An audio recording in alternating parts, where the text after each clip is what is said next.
මේකමුව බන්ධනාගාරයේ ලේ වැගිරුණු ගැටුමේ ඇත්තටම මොකද වුනේ?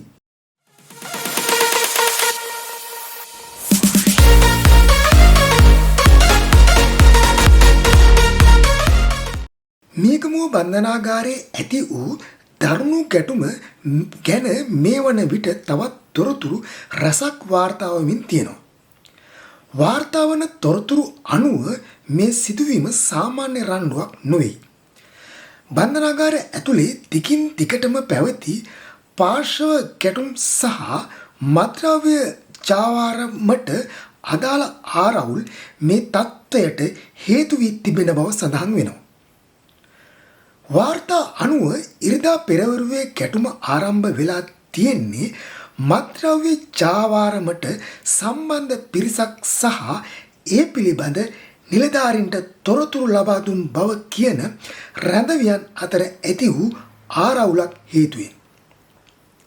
එහිදී රැඳවියන් දෙදෙනෙකු මිය ගොස් තවත් පිරිසක් තුවාල ලැබූ බව සඳහන් වෙනවා. ඊට පසු තත්ත්වය පාලනය කළත් පසුදින උදෑසන නැවතත් ප්‍රචණ්ඩකාරී තත්ත්වයක් මතුවී තිබෙනවා.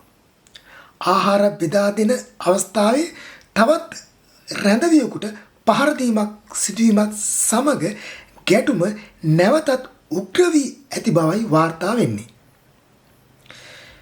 එම අවස්ථාවේ පහරකෑ රැඳවියා බේරා ගැනීමට ගිය බන්ධනාගාර නිලධාරීන් දෙදෙනාටත් දැඩි ප්‍රහාර එල්ල වී තිබෙනවා.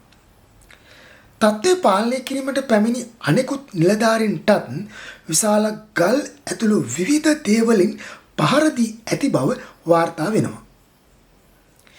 ඒ අතරතුර රැඳවියන් පිරිසක් ආරක්ෂිත කුටියකට ඇතුළු වී ගිනි අවි දෙකක් ලබාගෙන ඒවා භාවිතා කළ බවට තොරතුරු අනාවරණය වී තිබෙනවා. එම ගිනි අවි පසුව ආරක්ෂක අංශ විසින් නැවත සොයාගෙන ඇති බවයි පොලිසිය පවසන්නේ. මෙම ගැටුමෙන් බන්ධනාගාරයේ ගොඩනැගිලි කාර්යාල සහ වෙනත් දේපල රැසකටද දැඩි හානි සිදු වී තිබෙනවා. එමෙන්ම බන්ධනාගාර රෝහලේ තිබූ ඇතැම් ඖෂධ රැගෙන ගොස් ඇති බවද වාර්තා වෙනවා. මේ වන විට මෙම සිද්ධියෙන් මියගිය සංඛ්‍යාව 27 දක්වා ඉහළ ගොස් ඇති බව වාර්තා වන අතර තුවාල ලැබූ පිරිසක් තවදුරටත් රෝහල්වල ප්‍රතිකාර ලබනවා. සිද්ධියෙන් පසුව රැඳවියන් 1000කට අධික පිරිසක් වෙනත් බන්ධනාගාර වෙත මාරු කර යවා ඇති අතර මෙම ගැටුම මේ වූ බවට වාර්තා වන කටුවැල්ලේ ගම සුරේස් නැමැත්තාද බූස්ස බන්ධනාගාරයට මාරු කර යවා තිබෙනවා.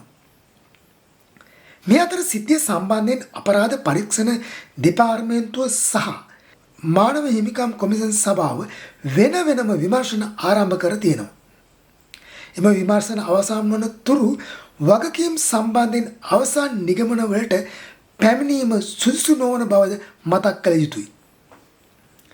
මෙම සිදුවීම තවත් වරක් මතු කරන්නේ ශ්‍රී ලංකාවේ බන්ධනාගාර පද්ධතිය තුළ පවතින තදබදේ ආරක්ෂක ගැටලු මත්ද්‍රව්‍ය ජාවාරම් සහ පරිපාලන දුර්වලතා පිළිබඳ බරපතල ප්‍රශ්නයයි.